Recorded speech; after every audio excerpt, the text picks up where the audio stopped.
Hello toi et bienvenue dans cette nouvelle vidéo. Aujourd'hui je te propose un Notion Tour spécial 2022. L'année dernière j'avais déjà proposé une vidéo de ce genre, je vais te mettre le lien d'ailleurs en haut de cet écran et elle avait beaucoup plu. Du coup vous êtes nombreuses à me demander l'évolution de mon espace de travail dans Notion. Donc c'est chose faite, je vais t'emmener avec moi dans les coulisses de mon espace Notion pour te montrer exactement comment est-ce que j'ai centralisé toute l'organisation de mon entreprise dans Notion. Si tu ne me connais pas encore, je m'appelle Céline, je suis coach et formatrice en structuration d'entreprise et j'accompagne des entrepreneurs, principalement des femmes, à structurer toute leur activité à travers la mise en place de process, mais aussi d'un système d'organisation complet pour leur permettre de développer leur business sereinement. Allez, c'est parti, je te montre tout de suite mon écran. Donc nous voilà sur mon espace de travail dans Notion, plus particulièrement mon QG Pro. Ça c'est la première particularité par rapport à l'année dernière. J'ai décidé de dissocier mon espace pro de mon espace perso à quelque chose près, dans le sens où il y a quand même des informations que je continue de mélanger, mais c'est vrai qu'il y avait certaines pages que j'ai préférées dans l'évolution de mon espace de travail séparé pour avoir vraiment un espace distinct pour la partie pro et la partie perso. Pourquoi ? Parce que jusqu'à l'année dernière, en fait, j'arrivais en fait à tout mélanger dans un seul et même espace, mais petit à petit dans l'année, en fait, je me suis rendu compte que ça pouvait créer un petit peu de distraction, disons, sur mon espace, et donc j'ai préféré dissocier les deux, d'autant que maintenant je travaille avec Sam, donc mon chéri, et c'est vrai que d'avoir un espace dédié que aux pros, on a préféré du coup l'organiser comme ça. La seule chose que je continue du coup à ne pas dissocier, c'est tout ce qui va être en lien avec la planification et l'exécution au quotidien, puisque quand je fais ma planification, en fait, je n'aime pas dissocier par contre le pro du perso. J'aime bien avoir une vue d'ensemble sur les deux mélangés. Donc ça, c'est la seule particularité du coup de ce que j'ai souhaité ne pas dissocier. Donc ici on est sur mon espace pro, d'ailleurs je vais pas te montrer mon espace perso aujourd'hui puisque c'est pas l'objet de la vidéo. Comme tu peux le voir, donc je m'organise toujours avec autour de la méthode PARA, qui si tu ne sais pas ce que c'est, je t'invite du coup vraiment à aller voir mon Notion Tour version 2021. Et j'ai finalement 4 grandes catégories dans cet espace pro. Il y a une première catégorie ici qui va me permettre de gérer tout ce qui est planification et exécution, donc au quotidien, à la semaine, au mois, au trimestre et à l'année. J'ai également ensuite une catégorie qui va me permettre de suivre un certain nombre de KPI, qui sont des Key Performance Indicators, donc tout simplement des indicateurs que tu souhaites suivre pour ton business. Ensuite, on retrouve du coup toujours sur la méthode PARA mes domaines pro. C'est d'ailleurs particulièrement à cause des domaines que j'ai décidé du coup de diviser mon espace pro et perso, parce qu'en fait sur la base de données que j'avais l'année dernière qui mélangeait le pro et le perso, même si on peut afficher des filtres pour dissocier en fait ces deux parties-là, je trouvais que ma base de données en fait était trop fournie et je perdais du temps en fait à retrouver les informations, et du coup j'ai préféré dissocier ces deux parties-là. Mais ici du coup on est concentré sur les domaines pro, donc j'en ai plusieurs. J'ai un domaine dédié du coup à ma marque, un domaine dédié à mes offres, à mon marketing, à mes finances, à mon juridique, à la stratégie et à mes opérations.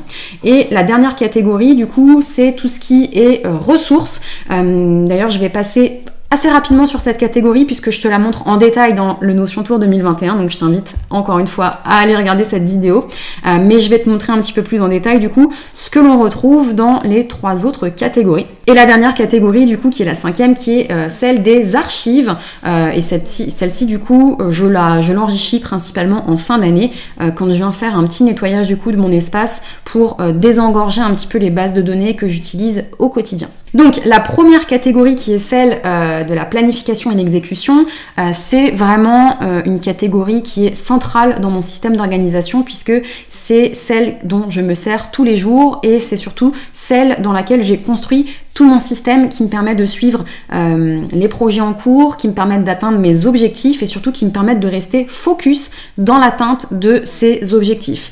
Donc une fois par an, je me fixe mes grands objectifs de l'année. Ensuite, je viens les revoir et je me fixe des objectifs par trimestre. Et au fur et à mesure de l'année, finalement, tous les mois et toutes les semaines, je fais des reviews qui me permettent du coup de voir où est-ce que j'en suis et surtout d'ajuster et éventuellement de modifier mes priorités du coup pour le reste de l'année. C'est un système que j'ai mis en place et que j'utilise du coup maintenant depuis presque 3 ans. C'est quelque chose que j'ai commencé à implémenter avant même de me lancer dans l'entrepreneuriat pour atteindre mes objectifs perso. Et bien évidemment, du coup, quand je me suis lancée dans l'entrepreneuriat, eh bien c'est tout naturellement que j'ai décidé de l'implémenter pour m'aider également à atteindre mes objectifs pro.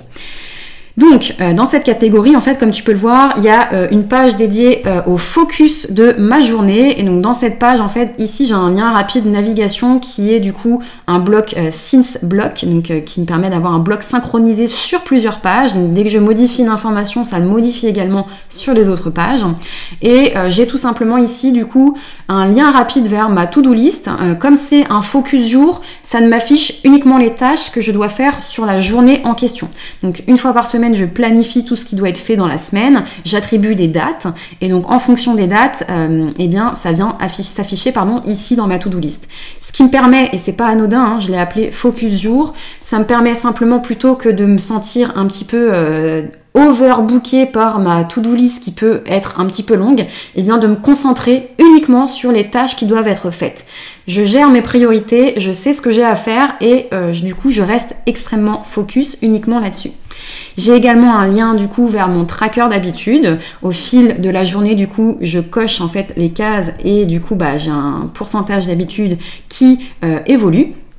Ce tracker d'habitude est relié à ma base de données jour, semaine, mois, trimestre et année, ce qui me permet en fait d'avoir un pourcentage qui évolue en fonction de toutes les données que je rentre au quotidien. J'ai également, et ça je te l'expliquais également un peu plus en détail dans la vidéo du coup de l'année dernière, je traque tous les jours, j'aime bien avoir, en plus du journaling que je fais, et donc là je le fais pas dans Notion, je le fais dans un journal papier, et bien j'aime bien traquer en fait quel est mon sentiment global de la journée, est-ce que je suis plutôt bien, est-ce que je suis fatiguée, etc. Et quel est mon degré d'énergie, et ça me permet en fait, comme je l'enrichis, ça me prend vraiment 3 secondes tous les jours, ça me permet toutes les semaines et tous les mois de faire en fait, de réussir à analyser en fait en fonction de ce que j'ai noté, si je vais bien, si j'ai un niveau d'énergie haut, bas, etc. Comment est-ce que ça impacte en fait l'atteinte de mes objectifs, et ça me permet tout simplement d'analyser et de prendre des bonnes décisions et de pas être trop difficile avec moi-même. Si je vois par exemple que j'ai passé une semaine de merde avec une énergie complètement basse, forcément si j'ai pas énormément avancé sur mes objectifs, ça peut se comprendre dans le sens où j'étais complètement down. Ensuite ici j'ai une toggle list qui me permet d'afficher du coup le contenu qui doit être créé cette semaine pour mes différents réseaux sociaux. Donc ça me permet de gérer en fait ma production de contenu toutes les semaines. Ici j'ai un lien rapide également vers une vue globale en fait de toutes les tâches que j'ai planifiées sur la semaine, et donc là c'est trié de lundi à vendredi. J'ai également du coup ici une toggle list qui m'affiche du coup les objectifs et les projets qui sont en cours, donc ceux sur lesquels je suis en train de travailler. Et j'ai également une toggle list pour mes tâches en retard, donc ça généralement quand j'ai fini du coup les tâches à faire dans la journée, si j'ai encore un petit peu de temps, et bien je viens piocher dans ces tâches en retard pour éventuellement les rattraper. Ensuite je vais te montrer du coup ma page dédiée à mon weekly review. Ce que j'ai comme information ici, c'est alors une première overview, je dirais, de mes cartes en fait qui sont dans ma base de données de semaine. Donc là j'ai la semaine dernière et la semaine en cours, et j'ai décidé de l'afficher sur une vue galerie. Ça me permet en fait de faire ressortir certaines informations. Donc comme je te disais, tous les jours je coche mes habitudes et un certain nombre d'indicateurs, et donc sur ces cartes en fait à la semaine, et j'ai les mêmes en fait au mois, au trimestre et à l'année, j'ai du coup les évolutions qui se font automatiquement. Donc je suis mon pourcentage de suivi d'habitude, je suis également mon niveau d'énergie, mon chiffre d'affaires et certains indicateurs du coup pour mes réseaux sociaux. Du coup sur cette page, du coup c'est ma page dédiée à faire mon weekly review, donc toutes les semaines il y a un certain nombre de choses que je fais, notamment pour faire le vide et ranger. J'analyse un certain nombre d'indicateurs également, je fais une introspection de ma semaine, donc qu'est-ce qui a bien marché, ce sur quoi j'ai un peu plus buté ou eu des difficultés. Tout ça dans l'optique du coup de faire une analyse complète. Et en dernière partie du coup, une fois que j'ai fini mon bilan de la semaine et que j'ai fini d'organiser tout ce qui devait l'être, eh bien je peux finalement planifier et organiser du coup ma semaine à venir. Donc j'ai exactement le même type de page pour le mois, donc c'est mon monthly review, j'ai exactement la même chose pour le trimestre, c'est mon quarterly review et la même chose pour l'année. Simplement les informations du coup qui sont dedans eh bien, sont adaptées en fonction du type d'informations que je souhaite revoir tous les mois, tous les trimestres et tous les ans. D'ailleurs celui pour l'année est un petit peu plus complet puisque à la fin de l'année je me pose beaucoup plus longtemps pour faire le bilan de ce qui s'est passé.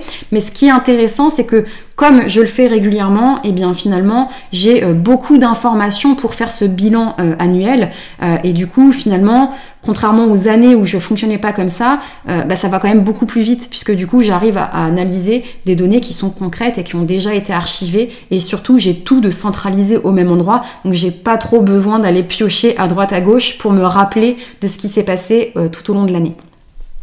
Dans cette planification et exécution, du coup, j'ai également ma master to-do list. Donc là, celle-ci, c'est la to-do list à rallonge que j'aime pas du tout consulter régulièrement parce qu'en fait, je trouve ça hyper un peu angoissant de voir autant de tâches listées dans une to-do list. Donc, je préfère finalement l'afficher uniquement sur mes différentes vues. Et j'ai également, du coup, ma base de données dédiée à mes projets. Donc, les projets en cours et les projets, du coup, à venir. Deuxième grande catégorie, c'est le suivi de mes KPI. Alors, je vais pas te montrer la partie marketing ni la partie finance, puisque l'idée, c'est pas de te montrer ces chiffres, mais je peux te montrer, par exemple, celle qui est dédiée à mes habitudes, puisque du coup, les deux autres sont finalement organisées de la même façon. Donc, comme je te le disais, j'ai une base de données d'année, une base de données de trimestre, une base de données de mois, de semaines et de jours. Toutes ces bases de données sont liées les unes entre les autres, pour permettre de faire une remontée du coup d'informations.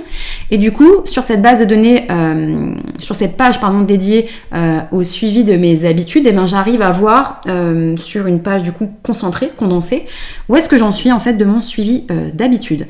Donc comme on peut voir, janvier, j'ai pas été hyper régulière puisque je suis en dessous de la barre des 50% de suivi de mes habitudes.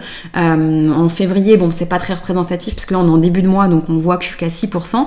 Mais comme tu peux le voir, du coup, c'est intéressant, c'est que c'est remonté du coup en trimestre numéro 1. Donc là, c'est une moyenne en fait de ces deux moyennes-là qui remontent et également du coup qui remontent au niveau année.